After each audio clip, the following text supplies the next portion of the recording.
Hi guys, welcome back to the Big Sew Along. I'm Jenny, and as always, I thank you very much for choosing to spend some time with me. I wanted to say an extra special thank you to everyone who made donations and watched my video and stuff last week in my efforts to help raise funds for my friend Faith in New York. Who is a missionary. Thank you all so much for doing that. If you have not done, if you wanted to make a donation, you can still do that through the end of the year till Christmas Day. I'll be collecting funds for her. And if you did not hear about my experience with Faith, you can check out last week's video and hear all about it there. Okay, I also need to say a big thank you to absolutely everybody, because this past week here in the United States was Thanksgiving, and I just wanted to say that I am very grateful for each and every one of my viewers.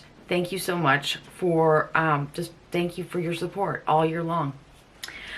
Okay, a couple of other things to follow up with from last week. I had a couple of you guys ask me about the lipstick I was wearing last week, which I will link below in case anybody missed it. That is a Lisa Eldridge lipstick called Velvet Duchess. And gosh, who was it? Now I can't remember. I'm sorry, I can't remember which one of you said you were always looking for a good grungy red. And that's exactly what I am always looking for. When I read that comment, it totally reminded me of in the very early 90s when like grunge was like the rage. I don't know about you guys, but I think until Vogue came out with Vamp, everybody probably remembers that, you really couldn't find like a good grungy red. So my friends and I all used a black Maybelline eyeliner underneath, I'm gonna remember it, Revlon's Cherries in the Snow lipstick. And that was our perfect mix for a good grunge. Anyways, I do love the Lisa Eldridge one. It's a really nice one. I have a couple of others that I wear here frequently, but that's a fast fave. Okay, now let's get on to some sewing. So, I'm sure anybody who watches my channel regularly will remember I was talking about, gosh, I can't remember, a few weeks ago, about some new patterns I really wanted to try, and one of them was the Bella Loves Patterns Apollo shirt. I'll put a picture of it right here. I did make that up. For reference, I made a straight size 12 in this. I'll show you, I made this twice. So this is the first one. This is a straight size 12. Now she does say in the pattern that she recommends a double knit, like a heavier, more stable knit, like a double knit. I do have a double knit, but I didn't want to use that for my very first try because I didn't want to mess it up. What I did have was this gray cotton spandex jersey that I got on sale at Haberman Fabrics like way back. So I probably had 4 yards of it. So I'm wearing it in this picture. This is the Apollo t-shirt or Apollo top from Bella Loves Patterns, and I'm wearing it with my those called Pleats to Meet You pants. Those are from Pattern Emporium. Those are also a straight size 12, except that I do have to shorten those. I've made those pants, by the way, probably 4 times now. I have to tell you, I think that the cotton spandex version is maybe my favorite, but mostly just because they're super comfy. Anyways, so this looks like almost like a pajama set, which is perfectly fine because I'm mostly going to wear this around the house. I will say, on this version, the pattern calls for interfacing in the neck and around the cuff opening, and in this cotton spandex jersey I did actually do that. However, I used the tricot knit, that really lightweight knit interfacing, but even with that, the armhole opening is a little bit small, or maybe I have larger than normal hands, I don't know. Either way, because there's that interfacing in there, it doesn't really stretch very much. It's fine, like it's not like it's super difficult to get on or anything. It's just something to be aware of, that does restrict the stretchiness of that armhole opening. So the other thing, as I was looking at this, like after I finished it, I thought, I really, really love the style. You can see in these pictures that the sort of architectural structure of the sleeve is not as well defined in this like lighter weight jersey, which is probably why she asked you to use a heavier weight. I think it's fine. You can still kind of see it, and I love this top. I think it's super cute. What was I gonna say? Oh, I know what I was gonna say. But you can see in these pictures, so the sleeve is really like, I think it's supposed to be a bracelet sleeve. You guys tell me what you think. I feel like it's not long enough and it's not short enough. I think I need to shorten it like an inch or so. So bear with me, because I'm going to need your opinion on the second one I made, which is this one here. This one is made from a rayon spandex ponte, and this is also from Haberman Fabrics. Now, she does specifically say in the directions to beware of using a rayon ponte because you may not get enough structure to hold the neck. It might be too drapey to support that neck. I did not use an interfacing in this one. This is a medium weight rayon spandex ponte knit. I did not put interfacing in this one. And I feel like the neckline looks really good. Like I don't think it's too drapey. I think it's totally fine. Now, I don't know if it's because this is a heavier weight and it's stretched out or what, but I did shorten the body and the sleeves on this one by 1 inch. And to be honest with you, it didn't feel any different when I put it on. And when I look at the pictures, I don't think it looks any different. So, I don't know. Let me know what you guys think. Do the sleeves on this one, I think it probably is the weight of the fabric makes it stretch out a little bit. So, do you like the sleeve length on this, or do you think it needs to be shorter? I feel like it needs to be shorter. I feel like it's neither here nor there. But I am not going to do anything else with that pattern until I hear from you guys. You can let me know what you think. I think that is really the only alteration I made to that top, was the 1 inch shorter in the body and also in the sleeve. And in that pattern, it has a sleeve piece that comes down to like here, and then the cuff piece. I took my whole inch out of the upper sleeve portion. I didn't alter the cuff piece at all.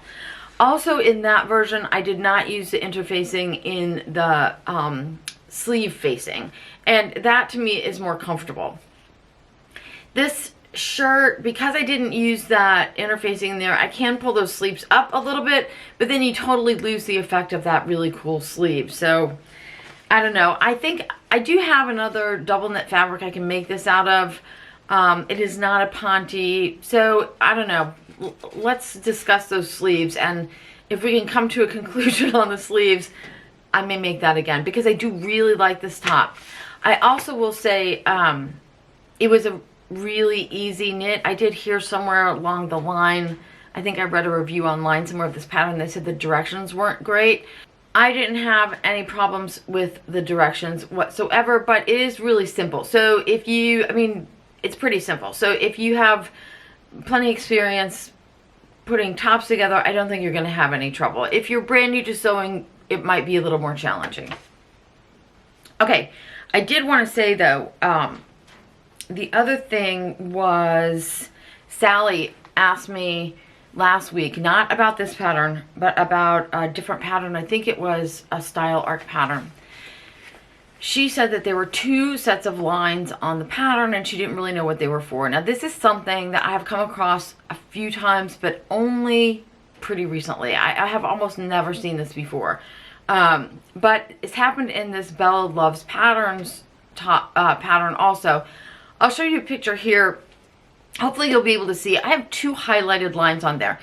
The one is where it's the line that I cut on, and the other highlighted line is also the same size line, but that is actually the sewing line. So in the Bella Loves patterns, the cutting line is the same dash dot line, whichever one you would use for your size. It's the same line, but it's darker than the one that's the sewing line. I hope that makes sense. There are essentially 2 lines for the same size. The outer line is going to be your cutting line. The inner line is just your stitching line. I don't know why people are doing that all of a sudden. I have no idea. But Sally said she ran across that in her pattern. I think she said in hers it was the same colored line, but one was solid and one was dashed, something like that. Anyways, just be aware that this is happening in a few different patterns. If you see that it looks like there are two lines for your size, more than likely that's what it is. It's a cutting line and a sewing line. So just keep that in mind. Like I said, I have really only come across that maybe one other time. And I feel like it's a little confusing for people who've never come across it before. It was confusing for me. So, okay, what else do I have to say?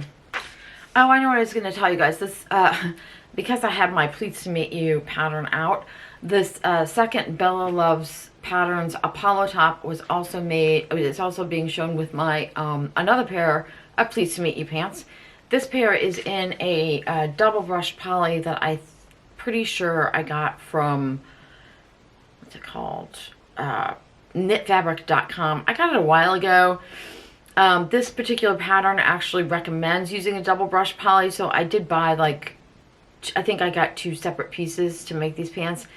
I have to be honest with you, I'm not a huge fan of the double brush poly. I've tried it, like, for those 2 pairs of pants, and I think I did try it a few years ago for a t-shirt. I don't know, it feels staticky and clingy, and I certainly could never wear those pants, like, in warmer weather because they're pretty warm. I mean, they just don't breathe. So, I don't know. Let me know if you guys like double brush poly, if you've used it, or, you know, your thoughts on that. I don't think I'll buy it again. I'm not crazy about it. Okay, but I do still love this pants, so no problem. I will wear those pants. The other thing is, this is, my heater's going to go on now, so I'll just try to talk fast.